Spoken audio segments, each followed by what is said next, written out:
ഒരു കാട്ടിൽ ഒറ്റപ്പെട്ടു പോയ ഒരു മനുഷ്യന് സംഭവിച്ചത്. ഏറെ നേരം കാട്ടിൽ അലഞ്ഞുകൊണ്ടിരിക്കുകയായിരുന്നു ആ മനുഷ്യൻ. എല്ലാ ദിശയും അയാൾക്ക് ഒരേപോലെ തോന്നി. ഒരു മരത്തിൻ്റെ താഴെയായി വിശ്രമിക്കാനിരുന്നു. അദ്ദേഹത്തിൻ്റെ കാലിൽ അടുപ്പിട്ടിട്ടുണ്ടായിരുന്നു. വാട്ടർ ബോട്ടിൽ നിന്ന് വെള്ളം കുടിച്ചുകൊണ്ടിരിക്കുന്നതിനിടയിൽ അയാൾ ഒരു രൂപത്തെ കാണുകയുണ്ടായി. അവിടെ നിന്ന് എഴുന്നേറ്റതിന് ശേഷം ആ രൂപത്തോട് അദ്ദേഹം സഹായം ആവശ്യപ്പെടുകയാണ്. എന്നാൽ അയാൾക്ക് ഒരു മറുപടിയും ലഭിക്കുന്നില്ല.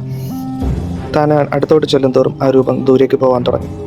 താൻ നിൽക്കും തോറും ആ രൂപവും നിൽക്കാൻ തുടങ്ങി. ഒടുവിൽ സഹിയിട്ട് അയാൾ ആ രൂപത്തെ പിന്തുടരാൻ തുടങ്ങി. പെട്ടെന്ന് തന്നെ ആ രൂപം അടുത്തുള്ള മരത്തിലേക്ക് ഓടിമറഞ്ഞു. എന്നാൽ മരത്തിന് പിന്നിൽ അയാൾക്ക് യാതൊന്നും കാണാൻ കഴിഞ്ഞില്ല. വീണ്ടും ആ രൂപം അയാളുടെ മുമ്പിൽ പ്രത്യക്ഷപ്പെട്ടു. ഇത്തവണയാകട്ടെ ചെറിയൊരു മരത്തിലേക്ക് അത് ഓടിമറഞ്ഞു. എന്താണ് സംഭവിക്കുന്നതെന്നറിയാതെ അയാൾ ആകെ പേടിച്ചു.